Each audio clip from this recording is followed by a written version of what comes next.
এই রমজানে ইফতারে খাবারের স্বাদ বাড়িয়ে দিতে আজ এমন একটা রেসিপি নিয়ে আপনাদের সামনে হাজির হলাম, যেটা কিনা যে কোনো ধরনের স্ন্যাক্স জাতীয় খাবারের স্বাদকে বাড়িয়ে দিবে 100 গুণ। সুপ্রিয় দর্শক, আসসালামু আলাইকুম, welcome back to my channel. আজ শেয়ার করছি সিদ্ধ ডিমের মেয়োনিজ। কাঁচা ডিমের মেয়োনিজ তৈরি করা যায়, তবে সেটা আমার কাছে ভালো লাগে না, আর কাঁচা ডিমের মেয়োনিজ শরীরের জন্য সুরক্ষিত না। তাই তো সেদ্ধ ডিমের মেয়োনিজ আপনাদের সঙ্গে শেয়ার করব। তো সেদ্ধ ডিমের মেয়োনিজ তৈরি করার জন্য তো অবশ্যই সেদ্ধ ডিম লাগবে। এই জন্য 2টি ডিম আগে সেদ্ধ করে নিয়েছি এবং ছোট করে কেটে আমি একটা ব্লেন্ডার জারের মধ্যে দিয়ে দিলাম। তার সঙ্গে 4টি রসুনের কোয়া ছোট ছোট টুকরো করে কেটে দিচ্ছি, যেন ব্লেন্ডার করতে সুবিধা হয়। আপনারা হয়তো বা ভাববেন মেয়োনিজে রসুনের গন্ধ করে, তো মেয়োনিজে রসুনের গন্ধ যেন না করে সেটা আপনাদের সঙ্গে দেখিয়ে দিব। এবার দিয়ে দিলাম 2 চামচ চিনি। চিনি আপনারা আপনাদের টেস্ট অনুযায়ী দিয়ে দিবেন, যে যেমন মিষ্টি খেতে পছন্দ করেন। আর দিচ্ছি এলাচি গুঁড়া 1/4 চা চামচ, এতে করে খুব সুন্দর একটা ফ্লেভার হবে। দিচ্ছি 2 চামচ গুঁড়া দুধ। গুঁড়া দুধটা অবশ্যই দিবেন, কারণ মেয়োনিজে গুঁড়া দুধ দিলে খেতে অনেক ভালো লাগে। এবার দিয়ে দিচ্ছি 2টি কাঁচামরিচ।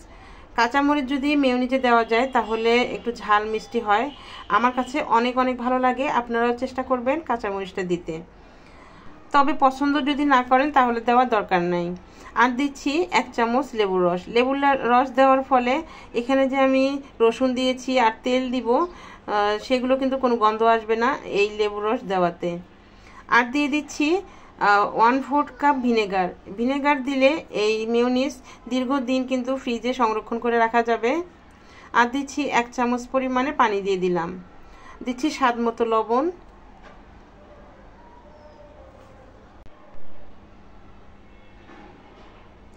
আমি কিন্তু এখনো এখানে তেল ব্যবহার করিনি, তেলটা আমি পরে দিব, তো ভিডিওটি না টেনে পুরোটাই দেখবেন।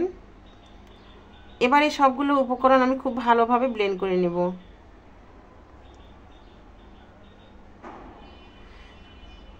তো এই তো দেখতে পাচ্ছেন আমি কিন্তু সবগুলো ব্লেন্ড করে নিয়েছি, আর মেয়োনিজের কনসিস্টেন্সিটাতে কিন্তু এখন একদম পাতলা হয়ে আছে।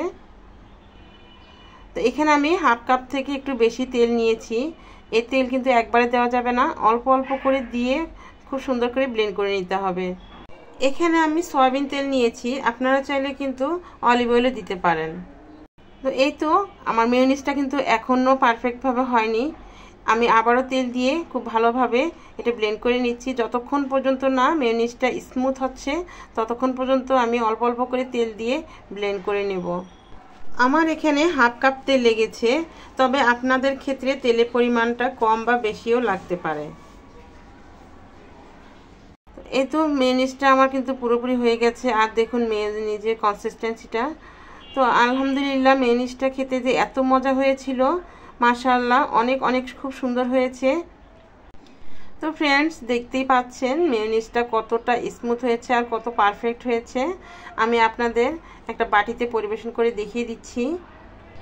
আর এইরকম মেয়োনিজ যদি ঘরে বানিয়ে ইফতারের সামনে রাখা হয় তাহলে কিন্তু বিভিন্ন রকম স্ন্যাক্সের সঙ্গে এই মেয়োনিজ খেতে অনেক বেশি ভালো লাগে। আপনারা চেষ্টা করবেন মেয়োনিজ ঘরে বানিয়ে ইফতারে খাবারের সঙ্গে পরিবেশন করতে, দেখবেন আপনাদের কাছেও অনেক ভালো লাগবে। তো ফ্রেন্ডস, আমার রেসিপি কেমন হয়েছে অবশ্যই কমেন্ট করে জানাবেন।